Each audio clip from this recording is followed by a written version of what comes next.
few, and for the few, or a government of, by, and for the people. Now, this guy I'm running against, Congressman Upton, you probably know that he is one of the heirs of the Whirlpool fortune. All right? Well, he's also been in Congress for 29 years, and he is a case study in what is wrong with Congress and why today we have an economy and a society for the few. Within this last year, he has voted to cut taxes on millionaires and billionaires. He has voted to turn Social Security into a voucher program. Congressman Upton is a born-again climate science denier.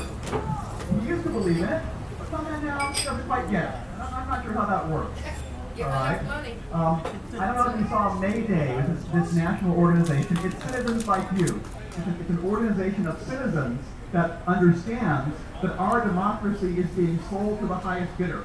They understand that money in politics is crushing and undermining our democracy.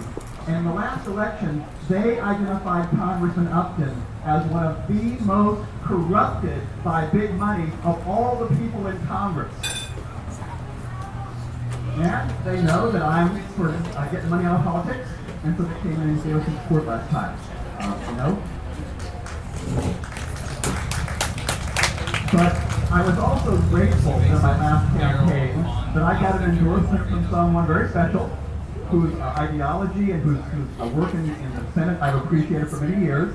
I was endorsed by Bernie Sanders. Yeah! Woohoo! I think we're talking the same language here.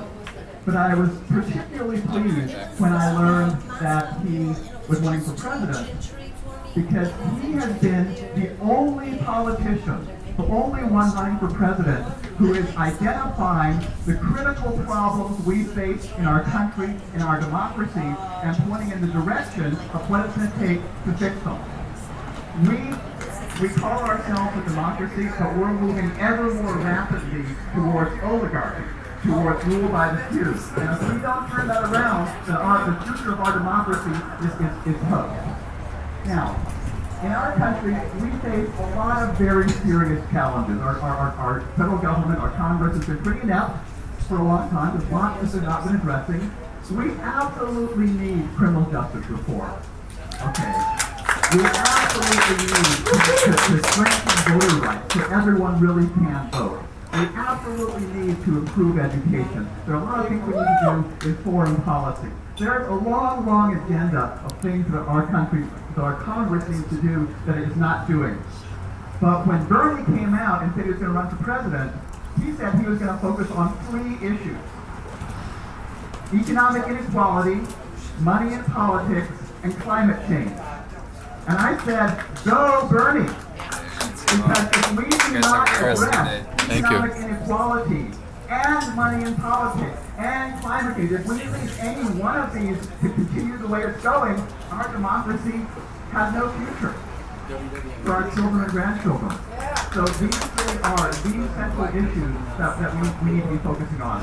So, it's 90 degrees out here today. I'm grateful to you all for coming out here. This may not be sort of the best time to talk about the details of the issues, but if we're going to change the direction of this country, we're going to have to organize. The money is behind, the big money is behind their privileges. The big money is behind their special advantages that they've bought in Washington. And they know they've got those advantages. If we're going to turn that around, the only way we can turn that around is through the power of the people, through the power of organization. And I think it's helpful to kind of talk through what these 4 issues are. So I want to talk through these 3 issues. The first one is economic inequality. Today in the United States, we are at the highest level of economic inequality since the Great Depression, just before the Great Depression. If we have our country, as we all know, has a very shameful history of slavery. If we take out the issue of slavery, we have the highest inequality, equal to the highest inequality in America's history. And when you have so much inequality, when you have, on one hand, billionaires making billions of dollars, raking it in, and hunger and poverty here in Kalamazoo, and people not getting the basic education they need, and having to work 2 or 3 jobs just to go and getting messed up by the banks in a variety of ways. All right, when you have that much inequality, you can't have real democracy, and it's going in the wrong direction. If you look at what happened after the Great Depression, World War II, we had about 30 years when we had pretty good economic growth. And the benefits of that growth were shared between the worker and the owner, between the worker and management. It's the Labor Day event. All right? And during those times, the laborers, they got a share of that growth. Well, now, for the last 35 years or so, we have continued to have economic growth, but where have the benefits gone? They've all gone to the boss, to the people at the top. The workers are producing more value, but they don't get a share of that value. They got a little bit under Clinton. Okay, 10%. Not much.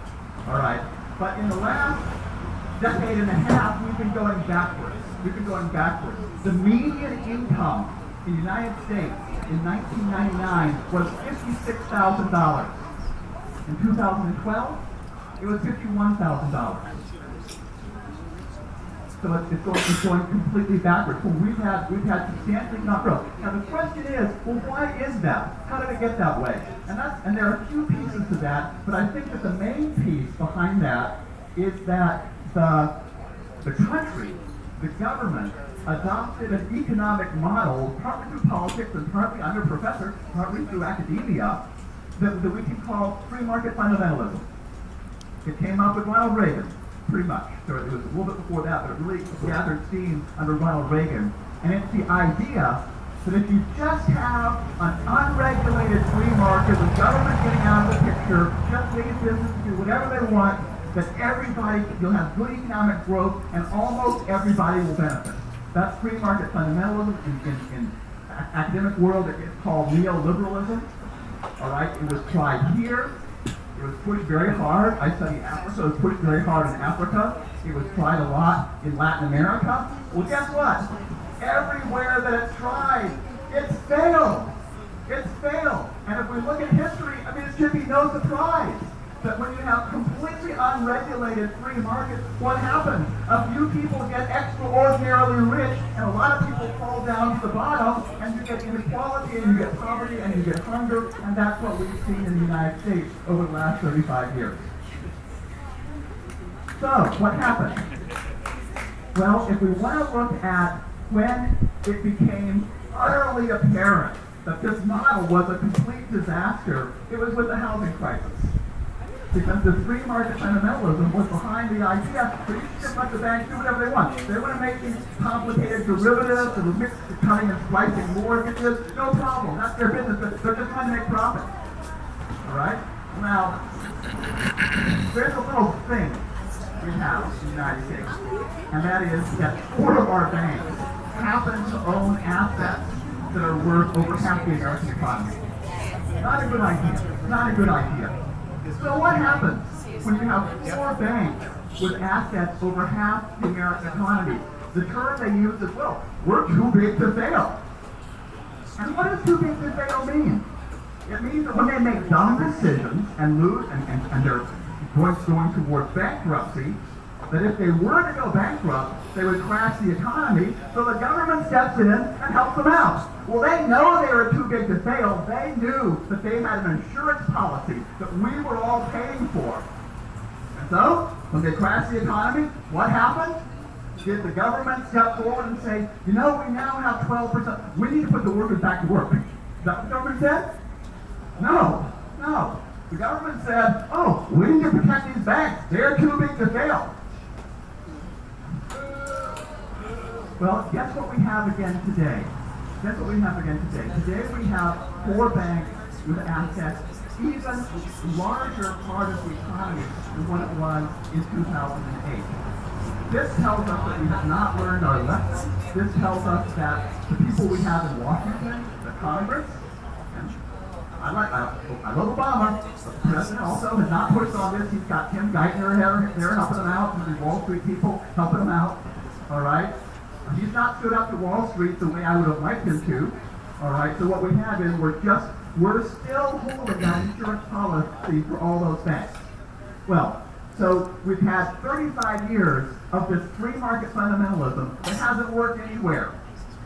And what we know is that if you want to build an economy that works for everybody, you've got to actually build that economy. And I'll say a few words about what that involves. But before I go into that, I want to talk about money in politics, because that's Bernie's number 2 issue. And if we want to understand how we got so deep into the hole that we're in, how we've lost so much of our democratic possibility, how we got to be so deep. Yes, it was having the wrong economic ideas, but it was that linked in with the tidal wave of money into politics. All right, just to give you again a few little statistics, a little bit of data to start with. The amount of money spent on the average congressional election in the last 35 years has gone up 500%. So-called independent expenditures. Hey, you want to know one of the groups that came out and spent like, I don't know, $300,000 against me last time? Koch brothers. Hey, if the Koch brothers would come out against me, I figure I must be doing something right. But now we have the Koch brothers coming out. You might want to spend, I don't know, 100 million, $1 billion, a lot of money on this presidential election. What right does a millionaire have to use, a billionaire have, to use their extraordinary wealth to push our democracy in a particular direction? Democracy is of the people, it's not of the wealthy. We need to take back our democracy. The amount of money going into politics, let's call it what it is. It's corruption. It's buying influence. Again, I'm a professor. How much impact does the average citizen have on government policy today? Zero. Zip. None. Companies, not all the companies make big contributions. Most of these big corporations. All right. So these companies that are making these big contributions, how do they compare in terms of their profits with companies and businesses that don't make contributions? Oh my goodness. The companies that make more contributions somehow make more profits. Now think about that one. Are they getting a better product? Are they like serving the needs of the consumer more effectively? No! They're tilting the playing field. They have rewired the economic system with subsidies and tax loopholes and benefits and special provisions to where they're getting all the benefits and we, the workers, are getting a word that I can't say on the radio. Okay. The workers are getting shafted. The regular people are getting shafted. And the problem is that when you have increasing inequality and increasing money in politics, they reinforce each other. Because the more money goes to the top and the more they can buy the system, the harder it is to restore democracy. And that is why when Bernie says we need to do it now, we need to do it now. It's immoral. It's unjust. It is anti-democratic. And it's a competition between the money and the people. Now, I want to talk to you guys. I appreciate it. 90 degrees. I appreciate it. You guys must be the real hardcore to come out here in 90 degrees. All right? Well, if the people don't organize, if the people don't work between now and November of next year, then the money's going to win. We know that. Just so we know that we're on the right page here. All right. Well, so part of the problem is we have the wrong economic model. And part of the problem is, okay, why is this money in politics so bad? It's probably so bad because it means that the big corporations wire the system in their own advantage. But it's also bad because it means the politicians are spending all their time figuring out where they're going to get the money for the next election. So instead of doing your business and my business and the people's business, they're doing the business of the big corporations. So we have a government that's not doing the work of the people, and that's why we need to get money out of politics. Right? So what happens when you have 30 years of total wave of money into politics and 30 years of free market fundamentalism? What you get is a government that kind of forgot to take care of the economy for the people. And that's what we have today. We have a government that forgot to take care of the people. So what do we need to do? We need to dramatically improve education at every level. All right. Now, I told you, we had a pretty good economy for everybody in the 40s and 50s and 60s. But you don't go backwards. We can't go back to the model of the 40s and 50s and 60s because that's not what's going to work in the 21st century. In the 21st century, a high school diploma just doesn't cut it. We need free community college. We need free public university. We need to refinance that student debt, all right, and make sure that if someone's going into some type of work that the society needs, that they have a way to wipe off that debt. There's some very basic things like preschool. All right? Now we know that kids start learning before they're born, but certainly when they're born. And that excellent, that good preschool is one of the best investments that we can make.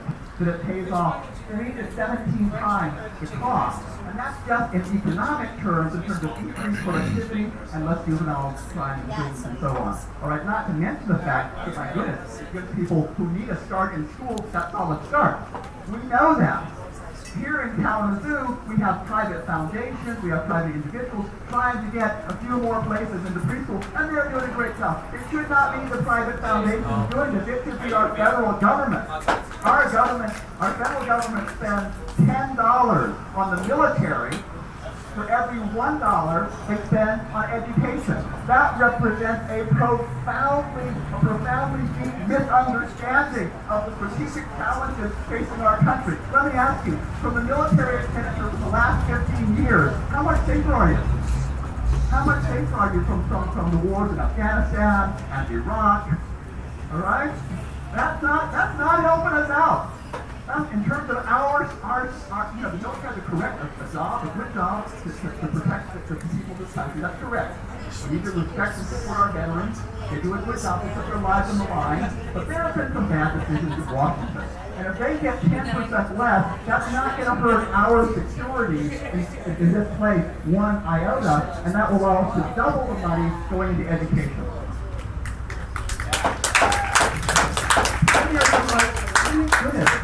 Doesn't it make sense to fix our infrastructure? If you like travel outside the United States, like the last decade, did you notice like what the roads are like in other countries? You know, what the rail is like in other countries?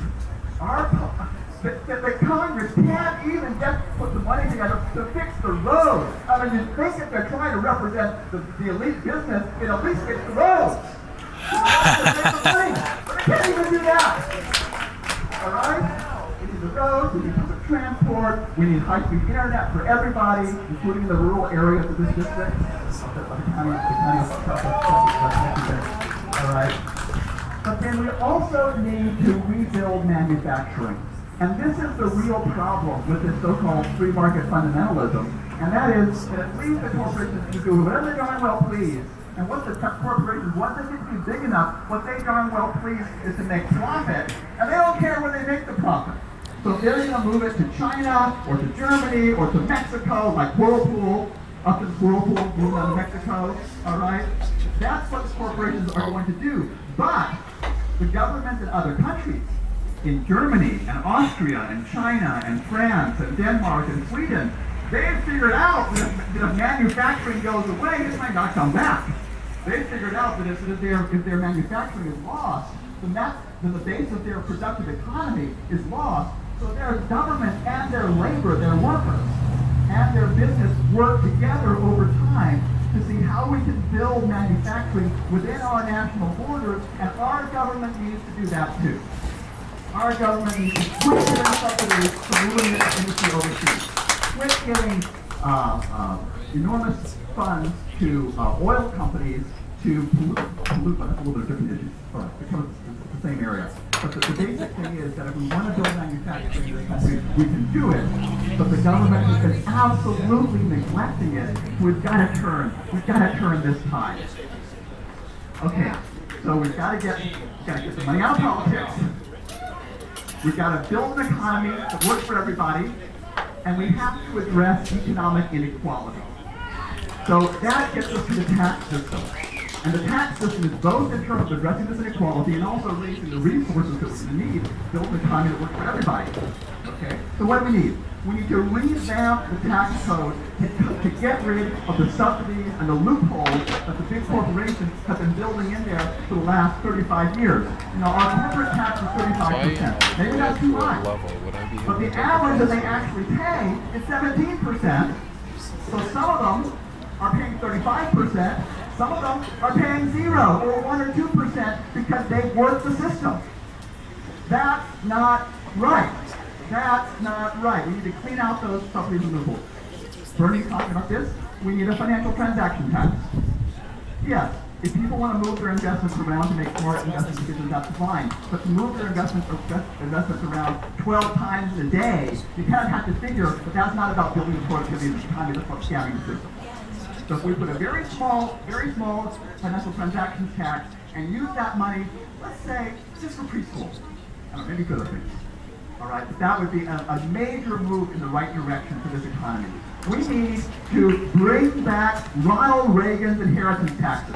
Oh yes, bring back Ronald Reagan's inheritance. That would help too, because you know, if you've earned billions, part of the way you've been able to earn your billions is because you're in a society that creates the opportunity, that provides the infrastructure, that provides the workers, that provides the workforce, that allows that to be possible. And when you pass away, the idea that your child should get all of the benefits from that, when the society has created the conditions that make that possible, it's not a good idea. It's not a good idea. So you bring back, well, Reagan, I know he's a radical. I know he's really extreme. But we need to bring back his inheritance taxes. So we need to change the tax system to raise the resources, to address the economic inequality, to move us in the direction to build an economy that works for everybody. But if we do all of these things and we do not address climate change, then our democracy is still toast. I'm sorry. Toast. All right. Now, Congressman Upton is a particular, we here, those of us who live in the 6th District, we have a particular responsibility because Congressman Upton is our representative in Congress, and he's the guy who is doing more than anyone to block the United States from taking action on this, to block, because it's going to take world leadership to address this effectively. So our congressman is blocking the world from taking effective action on this, and he is doing it utterly cynically only for his own personal power. Why did he change his mind on this? He used to say we need to regulate greenhouse gases. He changed his mind because he wanted to be chairman of the Energy and Commerce Committee. And the price, part of the price of that chairmanship was to say, oh no, I don't really believe in climate change. Because there was a lot of big money behind that, and that's where his party was. Well, that kind of cynicism is a prime example of the problem of money in politics and why our government is not working for the people and why we need to get Congressman Upton out of there. I want to give you a little bit of history here. There's been a lot of discussion the last 3 or 4 years, so it's climate change real. It was 1992, 23 years ago, when George Bush Sr., a Republican, signed the Framework Convention committing the United States, as well as 150 other countries, to stabilize greenhouse gas emissions at a level that would prevent dangerous interference in the climate system.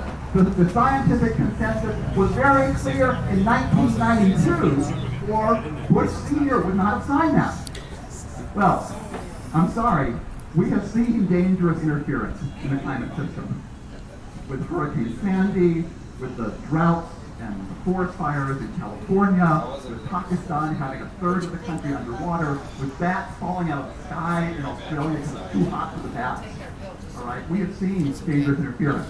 The problem is that because we've not put on the brakes, we've gone to about, not quite 1 degree Celsius of warming compared to before the Industrial Revolution. The problem is that there's a really deep momentum here. Within a couple of years, there will be enough energy infrastructure around the world to take the world to 2 degrees Celsius if we use that infrastructure. So after a couple of years, if we want to stop, all the scientists say, it gets worse all the time, but if you don't stop it at 2 degrees, it spirals out of control, and we get millions and millions of climate refugees, and we get probably half of the species of life on Earth dying out if we go to 4, 5, or 6 degrees, which is we're on the way to that. So we've got to stop it at 2 degrees. Well, to stop it at 2 degrees, after a couple of years, we'll have to take infrastructure that we and other countries have built and invested and started and take it offline, which is hard to do. Besides that, so far, over 90% of the additional heat in the atmosphere has gone into the oceans. 90% has gone into the oceans as we've been warming the planet. And some of that heat we know is going to come back out into the atmosphere even if we didn't do anything. So we're on a strong momentum sort of train, and we've got to turn that train. Fred Upton knew this was a serious problem. He blocked action, and every day he blocks action, which is the last 5 years, he's making it harder and more expensive and more difficult for us to turn that train around. He's making it harder to turn that trend. So, we have some friends here working on fracking. Yes, fracking is a very serious challenge. Thank you very much. I'm grateful for you to put this before the voters of Michigan for them to make a decision. But the scientific reality is that the danger of climate change is 1,000 times more dangerous than the dangers we have from fracking. I'm sorry, but that's the reality. And our congressman is the person in our government that's doing the most to block action. And without American leadership, we cannot address this worldwide. So our congressman is blocking world action on climate change, and we need to get him out of there. I'm on you. We have the worst economic inequality we've had in the nation's history. We have the highest money in politics we've had in the nation's history. We have environmental problems that are taking us into a possible future that is absolutely devastating. Our congressman is a substantial part of every one of these problems. The only presidential candidate who is articulating both the problem and the direction to the solution is who? Tell me who it is. Who is it? Bernie Sanders. Who is it? Bernie. Now, I have a question for you. Is Bernie Sanders, does he have the Koch brothers behind him? Does he have General Electric behind him? Does he have the pharmaceutical business corporations behind him? Who does Bernie have behind him? The people. He has the people. He has $8 on his birthday. All right? Our democracy is in trouble. What's the only way to recover our democracy? There's only one way for the people to take action. So, thank you for coming out here in 90 degrees. We are the people. Now is the time. It's time to turn that tide. Let's get to work. Thank you.